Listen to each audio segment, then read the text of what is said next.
day. So I don't know why that came to me, but anyway, back to regularly scheduled portfolio programming. Okay, now, how many of you, before hearing it from me, have heard about Simon Pan's Uber case study? Tell me in the chat, because I'm really, really curious. I've mentioned it before, but were you aware of it before? Because honestly, it went a little viral. Now, before we look at it, I want you to promise on the soul of all the pioneers that you are not going to get enamored with the visual design of this. And number two, you are not going to feel like an imposter after looking at this, because Simon is an amazing visual designer. And maybe you are not a visual designer. If you are a user researcher, the bar for what your portfolio looks like is going to be different than if you are applying for a senior visual product designer role at Uber or something like that. So write those things down, keep that in mind. I don't want you to come out of this feeling like you are not qualified and that this is the end of the world for you. I want you to focus on the content, because July in all my emails is about case studies. So I want to move into Simon's. Whoops, I need to be on my right tab. Okay, I'm now in a new tab, so I can't see where you're typing me in the chat. So I'll come back and look at the chat in a little bit. But I want to address a couple things. Why did Simon's Uber portfolio go viral? And what makes the content really, really strong? So there's a couple of things. First of all, I am going to address kind of what someone coming to this page for the first time would likely be doing. You can pretend this is like a 25-second usability test. Do you know what they're doing? They're coming to this page and they're going like this. They're going, okay, I'm inside the Uber thing, perfecting the pickup. I'm going to narrate what kind of they are literally reading. So perfecting the pickup. In 2012, tapping a button in Uber. Okay, something in 2012. Oh, nice. Something about Uber getting a ride. I still don't know. Designed by acceleration. Okay. And we see some screens. Looks nice. Great. Recapturing the magic in 12 months. Okay, wow, this is a 12 or 10-month project. Interesting. Okay. Oh, some goals. Make it fast. Give more readers control over time and money. Create a platform. Nice. My role. Okay. Nice. Picking up the pieces. Kickoff. Early insights from the field. Oh, they did some research. That's nice. Oh, these must be research insights. Wonderful. Discovery. Writer expectations change over time. Oh, this must be something they learned from the research.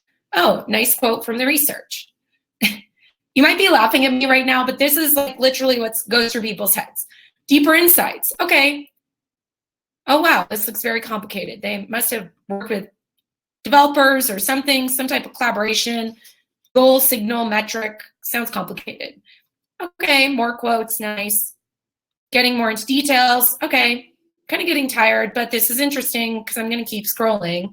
Reframing the problem. Poorly formed rendezvous plans caused downstream pickup problems. Okay, so they were trying to solve some problem around pickup problems related to Uber. Okay, now, whoa, this is a big journey. Interesting. Introducing rendezvous. Okay, so rendezvous is kind of the heart of this whole thing. Nice screens, nice design, not going to read them. Just request and we do the rest. Okay, whatever, we'll keep scrolling. Nice, nice. Okay, you kind of get the idea. I'm going to pause there because I'm curious if you think that seemed a little crazy, or if now you get a sense of, and if you now believe that people are not reading every single word. They are scrolling, they are skimming, they are scanning. And by that point, someone would have decided if it's like a swipe right or swipe left on your portfolio. I mean, taking away the fact that I've seen this before and I've really read it in detail, I do remember the first time I ever came across this, because it was actually a different project in his portfolio that I found first. I was so impressed with the content. Are you guys here? Because you're not chatting. Anyway, I want to not freak you out. I want to break down kind of the 4 big sections here that really jump out in here. So we want to jump back. Okay, whoops. We want to jump back. Blah. I lost my tab. Sorry, guys. Oh, wait, I think, yeah, we're here. So I want to go all the way back to the top and want to take a look at a couple things. First thing the case study does really well is frames the problem of why the heck this project needed to exist and what they were setting out to do. The second is the way Simon tells the story of what they did. The next thing is how he concludes the project, and then all of that is wrapped up in, obviously, this really beautiful visual design. Now, I want to make a caveat here because I don't know if Simon also has a PDF that he presents in interviews. Because Simon is pretty senior, maybe he was able to get away with having this just as the only thing. Maybe because this was so well done, when he got to the interviews, he was presenting this.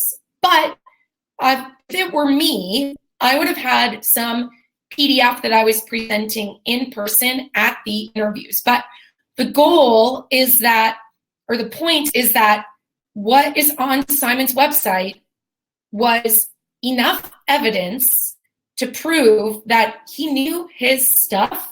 And not only did he know his stuff, he could also do the work and successfully communicate that work.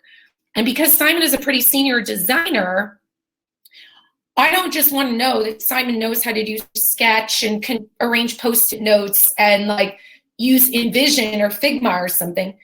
I want to see the behind the scenes thought process of what went into the project.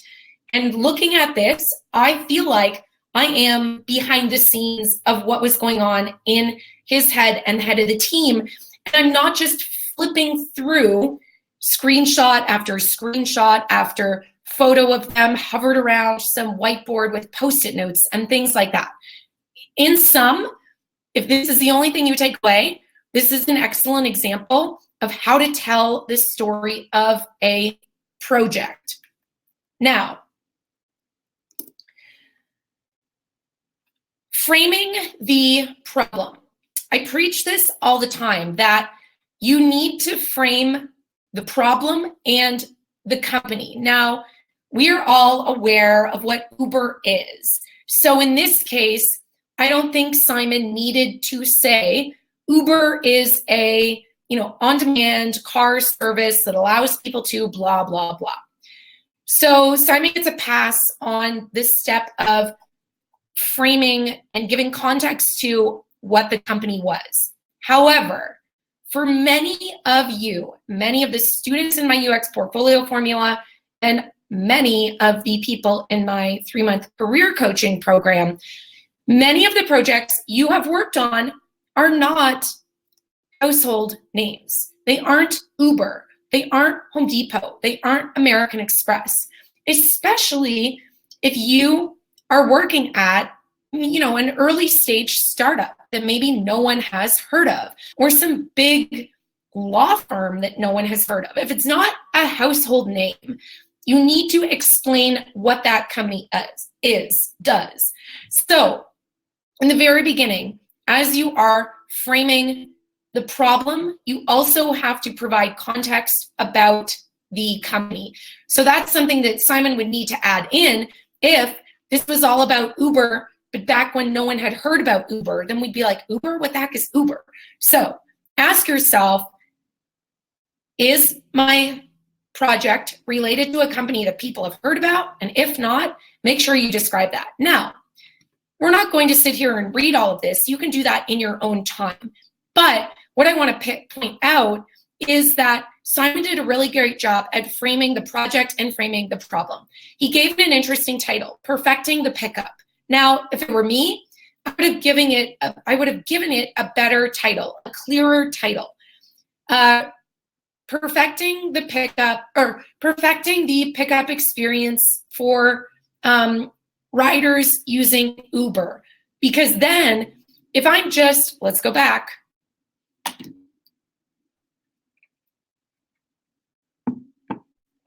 If I'm on the homepage and I'm only reading the title, it's actually different here. Uber Magic 2.0, Perfecting the Pickup for the Rider App Redesign. That's pretty clear. I like that. So try to make your titles really specific. In one of my articles for Envision recently, I gave examples of Home Depot. And I gave kind of good, better, best examples. Good or bad example was Home Depot as a title, because that tells me nothing. If it were related to Home Depot checkout, it could be Home Depot checkout redesign, a little better. Even better would be user research and experience design for mobile checkout on the Home Depot app. See the difference? So have an awesome title. Next, he goes into framing the problem. In 2012, tapping a button, blah, blah, blah. Then in 2016, something happened, all these problems. I was a part of an ambitious project to redesign the Uber pickup experience for the fastest growing startup in history. Boom. Then he does a great little kind of note about non-disclosure and how he adjusted some of the wireframes and designs. And notice too, as he goes through, he lets people know when some of the visual screens were designed by someone other than him. So we have some awesome context up here. Then he entices us with a visual. I love it when you put a visual at the top to whet my appetite for maybe what is coming below. Next, designed by Accretion. I may have pronounced that wrong. I apologize. Gives us some background, etc. Shows us what's going on. Then the challenge. Notice how visually, I'm kind of jumping all around here, so stick with me. Notice the visual design.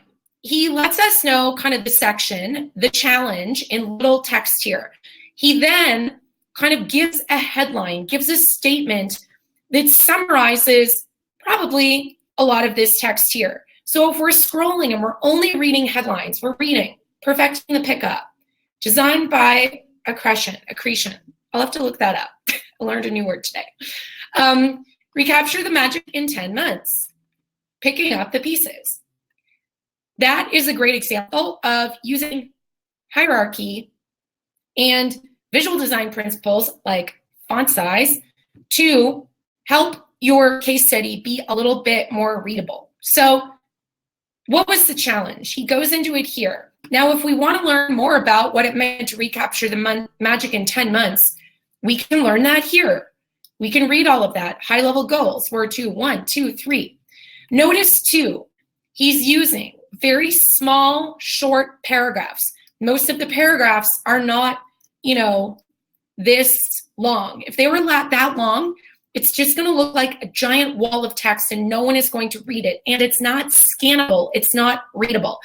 He chunks it out. He uses short paragraphs, single sentences on a single line, numbered lists, bulleted lists to make it more readable.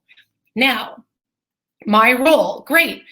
I kind of wish on this he had maybe used a headline and said, I was the lead designer for the pickup experience between, maybe he just should have made this the title. That way I don't have to read my role and then think to myself, what part of this should I read? If he had just made this all big text, then I could have got the role a lot faster. Are you guys with me? Is this helpful? I want to jump over to Crowdcast just to get a sense. I know I'm moving super, super fast. So I'm just going to check in on some of the comments. You guys are laughing because I said I need to Google that word. Okay. Some of you never. Oh, wait. Okay, good. I'm glad I'm not the only one. Okay, jumping back over. Right. So role.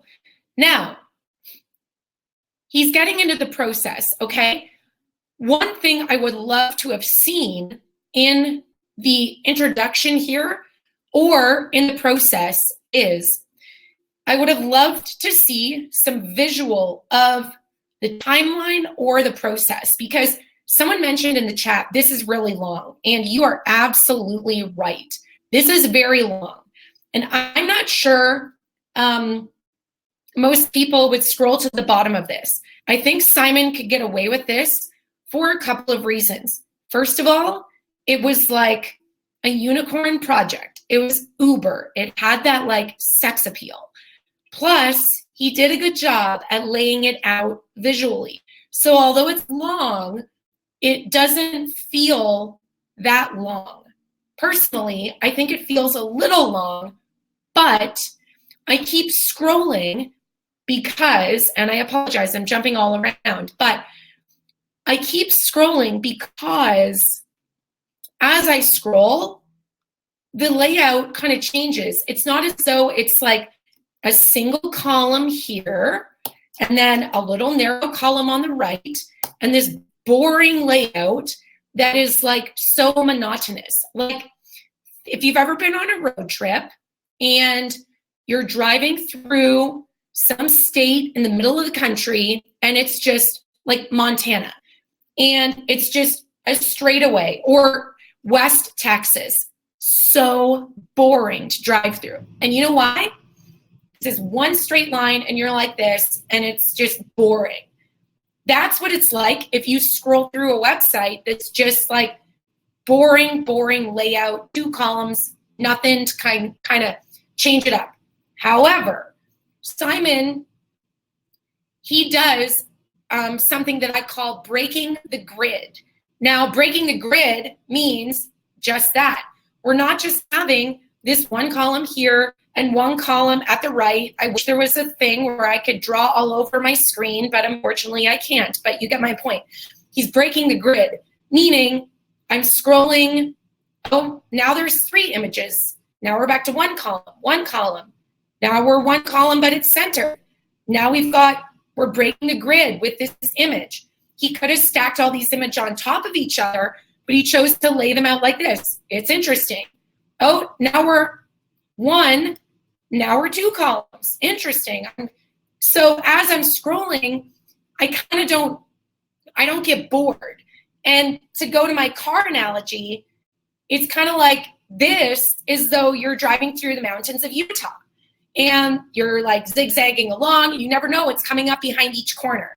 I know that's super cheesy, but that's what I think about when I'm laying out content, whether that's on a long page like this, even if this were like an article detail page for some news site like CNN or New York Times or something like that, or honestly, if I'm designing a presentation, a talk that I'm giving at a big conference, or what I preach to you guys about the portfolio. So I want to pause there and see if you guys found that helpful or if that's making sense, right? Because I know a couple of you addressed like, this is super long. Okay, I'm jumping back over. So, whoops, hold on, here we are. So going back to the process section, kickoff. I wish he had some type of visual that showed the process. Phase 1, especially because this was 10 months long. Phase 1, we did, user research, blah, blah, blah. Phase 2, blah, blah, blah. Phase 3, blah, blah. That would give me, the reader, a sense of what's coming up next. I think that would be really helpful, given this was such a long case study. Also, what's a little, what I would do as an improvement to this is like number these steps. So step 1 of 5. Kick off, user research or something. Step 2 of 5, blah, blah, blah. Bonus points if, especially because it's a website, but you could even do this in a PDF. If as I'm scrolling, like maybe that navigation stuck at the top or it's stuck at the side. So I had a frame of reference of where I am and how far I'm going through. Just another side tip for you. So then, okay, now we get into user research. Again, we're not going to read all of this, but he's telling us they did some testing, and notice here, he didn't just say, we did user research with 8 people, period. Instead, he tells us what they did. He tells us some goals of the research, and then he tells us what they learned from the research. So if you are including user research in your case study, do this. Don't make it read like a white paper and say, we did usability testing with 8 people. We used, usertesting.com, and then we made an affinity diagram. Like, that is so boring. But we want to know, okay, you did research with 8 people. You wanted to learn this, that, and the other. And then, oh my goodness, here are some insights. And he doesn't give us paragraphs about what they learned. He is telling us 4 major insights. And again, he's not making us work to understand the insights. He's using headlines. Like, it's almost like he's writing this in tweets. Frequent contact to confirm or coordinate location. And then if we want, we can read more details. And oh my goodness, there's a visual. Suboptimal routes given to reader or writer, blah, blah, blah. So if you are presenting user research, don't just say, I did user research. The research you did, what you were hoping to learn, maybe why you chose that method, and then what did you learn from the research, okay? Moving more into this, I'm going to skip over some of this. I love the use of quotes, deeper insights. We're not going to go into this. Some of this I don't think is necessary, but Simon obviously did this like to get noticed, and he put a ton of work into it. I want to roll into reframing the problem. So they did the research, and now we're moving into solutions. So this is kind of a bridge between the problem and the solution. And we're getting an understanding of, oh, the problem changed after they did the research. Poorly formed rendezvous plans cause downstream pickup problems. Then the rider app exacerbates the formation of problematic pickup plans between drivers and riders. Then he tells us a little bit more detail, blah, blah, blah. And then we get this great, how might we? How might we help riders and drivers form better pickup plans? Okay, got it. That's the thing. How might we help riders and drivers form a better pickup plan? Our proposal was rendezvous, a pickup plan created on behalf of riders and drivers. So now we're going into kind of the entire journey, right? And one point, many of you probably have journey maps, journey diagrams, etc. in your portfolio. And you know what? They're probably shrunk down like this. Is this going to work? Uh-oh. They probably look more like this. Hopefully this is shrinking as I do it. I mean, I'm going to shrink it like to 15%. Okay, unfortunately, you can still read that, but my demo is now not working. But do not shrink your deliverables down so stinking small that no one can read them. Like, what I love about Simon's is that as I'm scrolling through, I can actually see these visuals. I can read this text, and make sure you do that. Otherwise, you're just wasting my time. So he gives us context, the whole entire journey. The problem they're focusing on is here. Okay, cool, I got it. Now, pickup redesign, introducing the rendezvous. Okay, he shows us kind of the final solution. I'm like, wow, that's really cool. Now, how the heck did they get there? So now he goes into how they got there. And he's giving us more and more details, blah, blah, blah. I'm not going to go into this. How we got there, okay? 3 primary questions informed my design strategy. How do you do this? How do you do that? How do you do that? Great. What am I thinking so far? I'm thinking Simon is a very thoughtful designer. He's super, super detail oriented. He is not the type of designer that is just going to want to almost paint by number. And if a product manager says, like, we need to do this, he's not just going to literally, do those 3 things. He's going to go and put on his think like a designer, problem solver hat and dig really, really deep. So that is the power of the case study. It's not just showing me, hey, here are my final designs. I want to know, okay, wow, these are the 3 primary design questions that inform the design strategy. And then he's talking all about this, showing us behind the scenes brainstorming and stuff. It was all about being inclusive, things they were trying to consider. Now, this could have been 5 paragraphs. Simon probably had written a lot of this, and he tried to show us the spectrum of concerns that they had, and then spectrum of different situational factors that they had to consider. And instead of having that be 5 paragraphs, he turned it into this great visual, which I love. Because you know why I love it? Because I can look at that and like quickly see that versus have to read 5 paragraphs of text. Okay.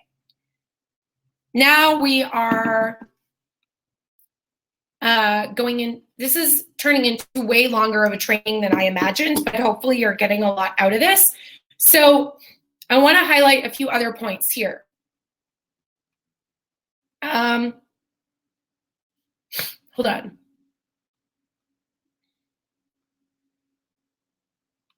There was a part I wanted to highlight here. One thing I really like is how Simon shows some of the progressions of how they went from wireframe to more detailed design, and not just the single screen, but how all the screens fit together. So he's showing us, I'm not going to read the details of all of these, but oh, wireframe, I can see this was like part of the lower fidelity and the progression of the higher fidelity. I love that stuff.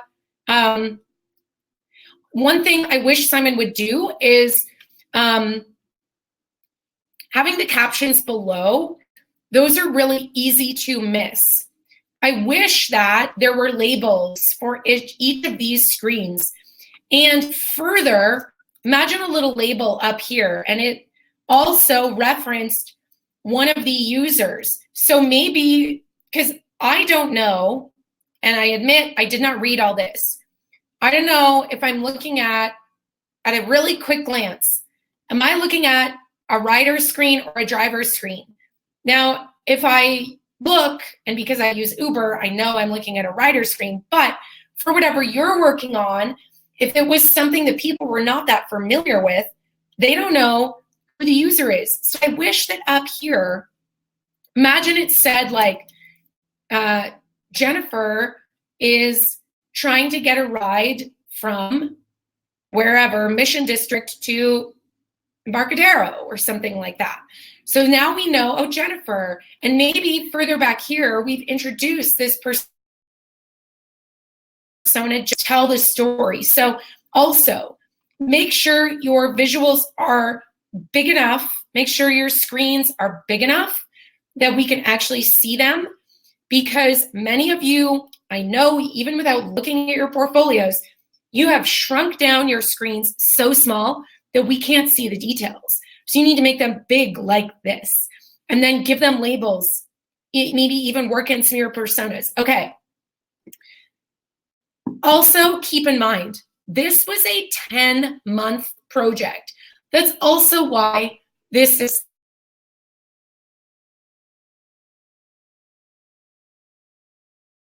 could have had just a section for the user research and the other part for the design. That's another thing I would have considered if I were working on this. Okay, now this looks very complicated and very technical, but this is a great example of how to show a journey map, some flow diagram, whatever this is in the context of your projects, in a way that's manageable. So this is part of obviously a larger diagram, but I didn't need to see the big, large part of it.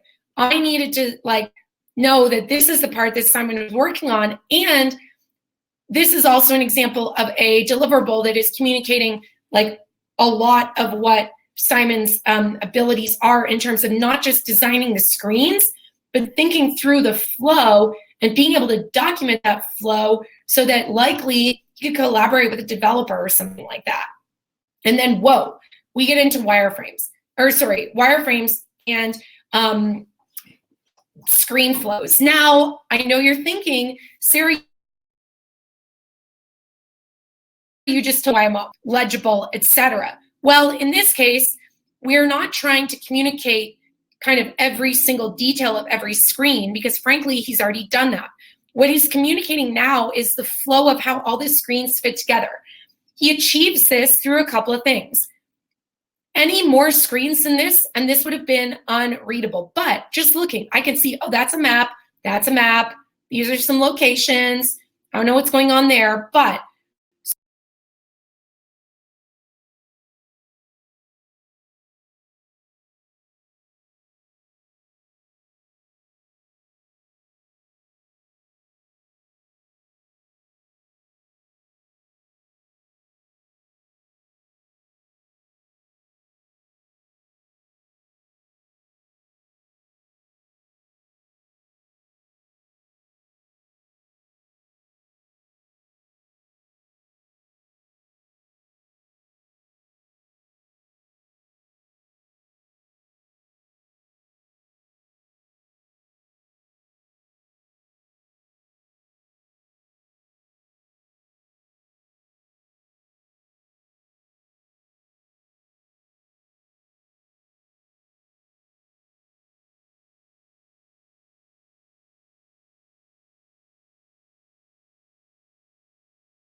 Okay. Looks like this software did not like that. So we're going to pick up here. Thanks for your patience. I don't know where it cut out, so I apologize for that. But we're going to jump back into the screen share because I think I overwhelmed you guys with the Uber one, which was partially my intention. But I wanted to explain to you why that worked. So just let me know, based on what we just went through for the Uber one, like, do you feel like you have actionable changes you can make to your case studies, focusing on the content? Like, obviously there's changes you can make to your visual design, but thinking about the story you are telling. Think about going back to whatever case studies you have, whether they're already written or you're going to write them in the next week. Think to yourself, do I have a strong title? Do I frame the problem and provide enough context up front? Do I discuss the process and not just what I did, but what I did, why I did it that way, and explaining your process? Let me know just in the chat because I'm really curious. I love your feedback. So give me some feedback, guys. While you are doing that, I've now shared a new screen share. We're going to go through this one, I swear, in 10 minutes because I have a call in 10 minutes. But this one is much shorter. And it was by someone that worked with me, not like as a colleague, but as one of my students. And this one is a lot shorter. So let's jump into it. Thomas, where are we going? So Thomas, user experience designer, he worked on this project called Fort. Fort was kind of like the Netflix of fitness. This is a real thing. It's not something that was like a fictitious project. And Simon actually worked with me on this. Like, I helped him make this. He followed my steps in my coaching program. And I want to go through this because I think Simon did a great job as well at telling the story of this. But I wanted to show you this one because it's a lot shorter. And I just wanted to show you something beyond Simon's. So let's dive into it. Sorry, I'm just flipping in between to make sure you guys are still there. Actually, what if I just make this window smaller, then I can see both? Okay, then it's going to cut that off. Okay, so let's, again, do a top to bottom scroll down. Is that a word? Just to get a sense of like how people are scanning this as they go. So right off the bat, at the top, what am I thinking? I'm thinking, wow, I love the use of these images at the top, this collage-y type thing, to show me a sense of like what the heck was going on in this project. It's almost like a scrapbook. Those are cheesy words to describe it, scrapbook, collage, etc. But you know what? It's really effective because it whets my appetite. It makes me curious. It's like an appetizer for what I might see to come. So I'm like, Fort, okay. I wish that Thomas had a stronger title, Fort, because Fort, chances are a lot of you have never heard of Fort before. Neither have I. So Fort is an example of where, since we haven't heard of it, it's not a household name. I wish it was a little bit more descriptive. And I wish, too, it told us what he did, because we don't know what this project is about. We don't know if it's visual design, if it's prototyping, if it's user research, or if Thomas was a front-end developer. So ideally, this should say something different, like redesign and user research for Fort, an on-demand fitness platform. See the difference? That is way more powerful than just saying Fort. Then we scroll down. So about what's jumping out to me. Okay, about the project, reading it, overview, challenge. Now in my head, I'm ticking the boxes of like, okay, he's telling me about the challenge. He's telling me about the role, timeline. This an example of an awesome timeline. This, in Thomas's case study, when it was a Google Doc, because I read it, it was paragraphs long. I said to Thomas, no one's going to read that. Make your timeline visual. That way, it's communicating a ton of stuff in a simple visual that is easy to read. And also, it's like a breather after reading some text. I'm like, text. Oh, nice little visual surprise. It gives my eyes a break, basically. Now, comparative research. Okay, Thomas did some research. He tells us some of the high-level findings of his comparative research. Kind of wish that was bold so it stood out, or it was a larger font, but that's fine. Then, gives us some research visual. Nice. Then, interesting, he's showing us the landing page of each of the things he did research on, evaluating the website, heuristic evaluation. Okay. Initial usability testing. Oh, now he's got some quotes from people. Interesting. Okay. So he's not just telling us, I did user research and usability testing. He's taking me a little bit more below the surface. Now, user interviews. Oh, he's going to tell me about the user interviews. Okay. So they wanted to do research to understand the convenience of working out at home. That's cool. And then they had for users and, more things that matter to them. Some of the findings from the research for non-users of Ford. Oh, okay, that's cool. Nice to know that he's communicating to me some of the findings. Now, they did some affinity mapping. I kind of wish this was a little deeper, but we're not going to worry about that right now. Then he introduces the personas. Oh, okay. Wow. Also, what's interesting is these personas are not shrunk down so small that they can't read them, but also these personas don't have like 50 data points on them. I can still read them. I can see the current user, new user, behaviors, needs, opportunity, and some random information there about them. Okay, but he also doesn't just rely on these images here of the personas to tell me about them. He gives me some text there that's actually readable as well. This is another little thing I love. Thomas uses these little call outs, almost like reflections. In a perfect world, with more time and a large data set, we would have created several personas. I love little things like that. It's like sidebars, thought bubbles that show me inside Thomas's mind.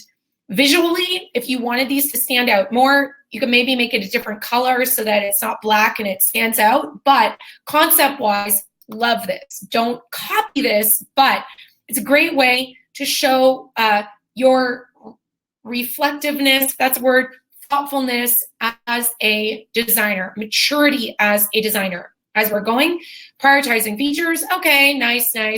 Okay, so now these are the four main things that they were really trying to do, achieve in this redesign.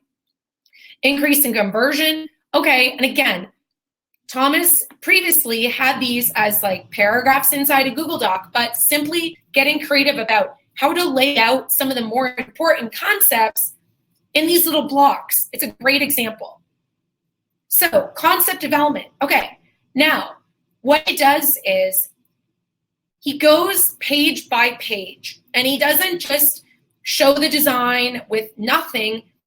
He also tells it like a story. Keeping Judy in mind, our new user, we made sure there was enough information and visual cues that would help her decide if Fort was right for her. Okay, so this is for the new user. And we see these screenshots. I wish that maybe he was calling out different parts, maybe highlighting and saying like, free trial was crucial because we found in our research that blah, blah, blah. Or people like to be able to, I don't know, work out with people from around the country. I have no idea. But do some little call outs on these designs to let me know like what parts of this design were put there in order to help serve Judy's needs. Now he labels, okay, new page, on demand page. He's labeling the page, telling us about the user and some problems they had. And the best way to do that was to create this page. Great, he's showing it to us. And then another little blurb call out thing. Now the live classes page. Notice, we're labeling the pages as we go. We're tying it back to the user. And in this case, he's calling out, he's doing a blow up of this little section. I kind of wish there was like a line that went from here to here so it was more clear, but you get the point. He's not just dumping in screenshots.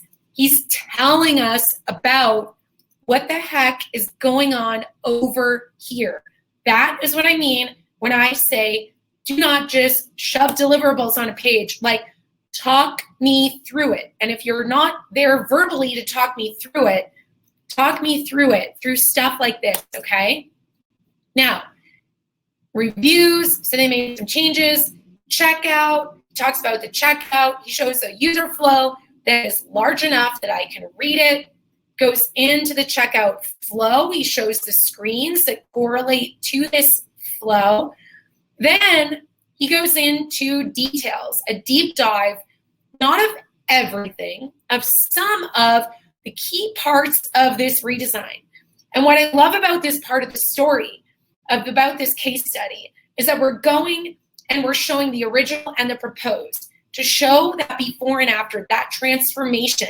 You see this all the time. Like, this is very effective. If you think of, like, if you watch HGTV, the home improvement channel or whatever, and you see, oh my gosh, look at the before and after of this ugly house, or look at the before and after of this amazing, like, fitness transformation of someone. That is why I love doing these deep dives into specific parts of what you did to show the before and after and that transformation. And look at how horrible this search filter thing is before, and oh, how easy it is now. And then outcomes, like I said, sometimes you don't always have the numbers. I think we could have done something better here to maybe bullet this out, have some like bolding to talk about some big challenges of this project or learnings. But overall, going through this really quickly, and I just spent way more time than anyone would ever spend on this. But story-wise, let's review. We are giving context about the project, about the company, about the problem, about what he did, about the timeline. I kind of have now level set so that as we go into these details, I'm not feeling completely lost as to, okay, well, what is Fort again? And is it all about in-person working out or working out at home? I don't remember, etc. If I skim this, I know that. And then we move into what he did, but he's not just dumping screenshot after wireframe and user flow. He's telling us a story, and he's making sure that because we're doing this really fast and we haven't been staring at this for 6 months like he has, he's doing us a courtesy to label, provide context, wrap it back to the user, etc. So this is another great example of a case study that's telling the story, considering me the user of this, and condensing this down in a way that when it's presented visually is easy for me to read, skim, scan, etc. So guys, I want to leave it there. Oh my gosh, it's actually 12 o'clock. Amazing. So I would love to hear maybe 1 or 2 takeaways that you know right now you can make changes to your portfolio if it's already existing, or if you are going to roll back and take my advice and write your projects first, think about like what you could do to improve this story. Maybe your stories right now, maybe your case studies right now read like a white paper, like a science experiment, and now you get a sense of the power of creating it in a more human tone. Maybe you see the power of headlines now. Maybe you see the power of short paragraphs, bulleted lists, etc., to make this more readable, skimmable, scannable, etc. Maybe now you see how you can do your conclusion ending to your case study, even if the project hasn't launched, even if it did launch and you don't have numbers. So I'm not leaving until I see some takeaways that you guys have. So Amy says, need to chunk it up into smaller pieces? Absolutely. Who else?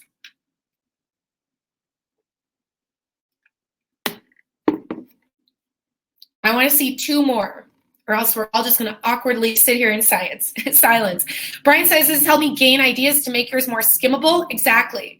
And guys, whether you are doing your portfolio as a website, as a PDF, whatever, this applies regardless. I just happen to choose websites because that's what I chose. and we don't have time to do a third, so sorry about that.